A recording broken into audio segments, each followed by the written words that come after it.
మీరు ఆ ప్రీమియర్ షోకి ఇవ్వండి 30% పెంచండి. వాళ్ళు ఎగ్జిబ్యూటర్లను కూడా మీరు కాపాడండి.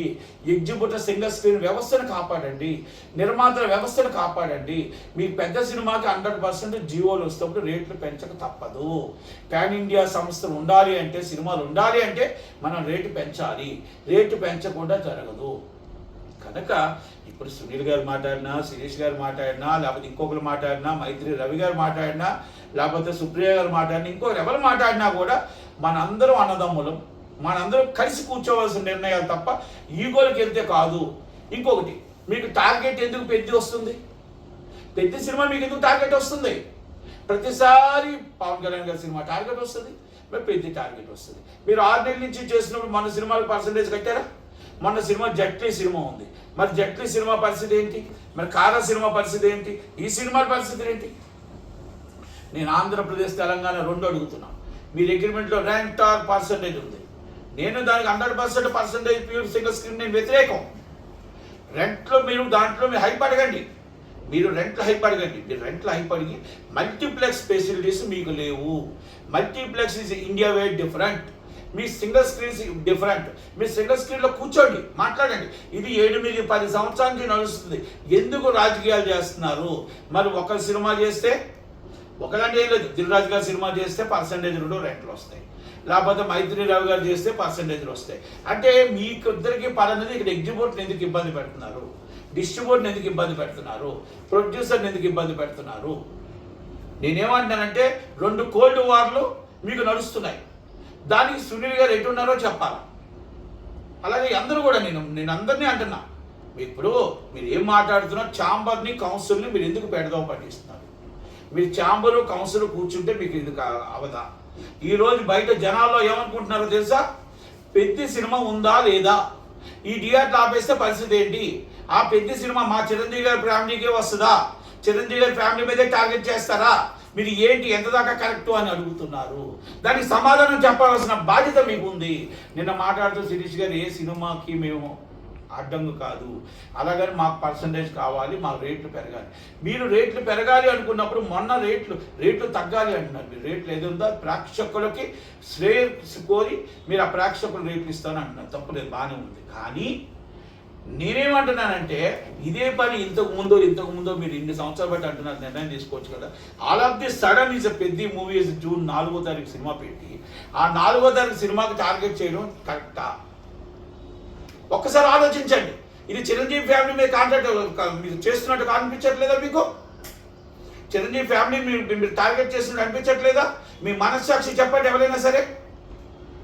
నేను ఎగ్జిబ్యూటర్లకు వ్యతిరేకం కాదు, నేను డిస్ట్రిబ్యూటర్లకు వ్యతిరేకం కాదు, నేను ప్రొడ్యూసర్లకు వ్యతిరేకం కాదు. చిన్న సినిమా బతకాలి, పెద్ద సినిమా నడవాలి. మనం జీవో ఇస్తే జీవో రేట్లు కూడా అమ్మాలి. మనం రేట్లు మీరు ఎగ్జిబ్యూటర్గా రేట్ హైక్ చేసుకోండి. ప్రీమియర్ షో వాళ్ళు 47% వస్తుంది, మాకు 30% ఇవ్వని అడగండి. ఎస్ మాకు రేట్లు సరిపోవట్లేదు, మీరు రేటు పెరిగితే మాకు 20 పెంచండి, 30 పెంచండి అని కూర్చొని నెగోషియబుల్ చేయండి.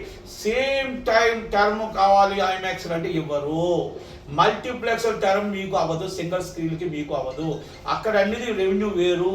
ఆ రెవెన్యూ అనేది మీకు 500 కెపాసిటీ, 400 కెపాసిటీ, 300 కెపాసిటీలో is 295 ticket is a big ticket and 500 rupees పడుతుంది, 400 రూపీస్ పడుతుంది. రేట్ పెరిగితే మీకు అక్కడ అంత డబ్బు వస్తుంది. బెనిఫిట్స్ 1000 రూపాయలు వస్తే 47 రూపీస్ వస్తుంది. మీరు బెనిఫిట్స్ అడగండి, తప్పలేదు. ఆ పర్సంటేజ్ మీరు కూడా వయా మీడియా కూర్చోండి. It's the content of supply. అంటే కంటెంట్ ఓనర్ పెద్ద కంటెంట్ ఉంది, కంటెంట్ పెద్ద ఓనర్ ఎంత గొప్పవాడో మీకు ప్రొడ్యూసర్ థియేటర్ ఓనర్ కూడా అంతే గొప్పవాడు. థియేటర్లో సినిమా ఇవ్వాలా లేదా, ఇవ్వాలా థియేటర్ ఇవ్వాలా, రెంట్కి ఇవ్వాలా లేదా అనేది థియేటర్ ఓనర్ ఇష్టం. సినిమా వెయ్యాలా లేదా అనేది కంటెంట్ ఓనర్ ఇష్టం. ఎందుకంటే ఇది ప్రొడ్యూసర్ అండ్ డిస్ట్రిబ్యూటర్. మీకు వెయ్యాలా, అన్ని థియేటర్కి మీరు వెయ్యాలా వద్దనే డిసిషన్ అయింది. మీరు అడ్వాన్స్ ఇస్తారా ఇవ్వరా, మీరు షేర్ కరెక్ట్గా ఇస్తారా ఇవ్వరా, లేకపోతే మీరు ఇస్తారా, ఇదేనా రూల్ ఉందా? ఈ రూల్ పాస్ చేయాలని ఉందా? మీరు అందరికీ సినిమా ఇవ్వాలి, లేకపోతే ఇవ్వకపోతే అవ్వదని ఉందా? మరి చిన్న సినిమా వచ్చేటప్పుడు మీరు ఎందుకు వేయండి? చిన్న సినిమా వచ్చేటప్పుడు మీరు అదే ఆర్డర్ ప్రకారం వేయండి. మీరు పెద్ద సినిమా వస్తుంది, చిన్న సినిమాలు వస్తున్నాయి, ఆర్డర్ ప్రకారం వేయండి. ఒకరికి చిన్న సినిమా, ఒకరికి పెద్ద సినిమా వేయండి, ఆర్డర్ ప్రకారం పాస్ చేద్దామా? మరి అలాగా చిన్న సినిమాలు వస్తే పెద్ద సినిమా వస్తే చిన్న సినిమాలు తీసేస్తారు. చిన్న సినిమా వస్తే రెంట్ ఇస్తావా అని అడుగుతారు, ఎంత కొంత డబ్బు కడతావా అని అడుగుతారు. మరి ఇది మీ తప్పు కాదా? చిన్నవాడిని వచ్చి బతకనివ్వరు, పెద్ద సినిమా వచ్చేటప్పుడు పర్సంటేజ్ కావాలి. అంటే ఎగ్జిక్యూటివ్లు కూడా మీరు ఆలోచించుకోవాలి. అంతే ఇక్కడ నిర్మాత చిన్నవాడైనా పెద్దవాడైనా అందరూ ఒక నిర్మాతే, అలాగే డిస్ట్రిబ్యూటరే. అలాగే మీరు కూడా మీ బాధను అర్థం చేసుకుంటాం, మీ కష్టాన్ని అర్థం చేసుకుంటాం. మీ బాధను మీరు రెంట్ హైప్ అడగండి. మీరు కానీ ఈ విధంగా మీరు వచ్చి ఆలోచిస్తాడని మేము జీవో వచ్చిన రేట్లు పెంచాం, ఇస్ నాట్ కరెక్ట్. మీరు మాట్లాడుతున్న మాటలు కరెక్ట్ కాదు. అక్కడ కూర్చున్న వాళ్ళు ప్రొడ్యూసర్స్ ఉన్నారు. చంద్రబాబు శ్రీనివాసరావుకి ఏం పని అండి? ఆయన ఎగ్జిక్యూటరా? చంద్రబాబు శ్రీనివాసరావు గారికి ఏం పని? ఇక్కడికి వచ్చి ఇక్కడ ఒకలా మాట్లాడతాడు, అక్కడికి వచ్చి ఒకలా మాట్లాడతాడు. ఆయన పెద్ద మనిషి అవుతాడా? వన్ సైడే ఉండాలా, వారు వన్ సైడే. ఎటు ఉండాలో అటు ఉండాలా. నేను ఎటు లేను. నేను ఎగ్జిక్యూటర్ని, డిస్ట్రిబ్యూటర్ని, ప్రొడ్యూసర్ని. ముగ్గురు బాధలు, ముగ్గురు కష్టాలు నాకు తెలుసు కనుక నేను ముగ్గురు కోసం మాట్లాడుతున్నా. నేను వన్ సైడ్ లేను.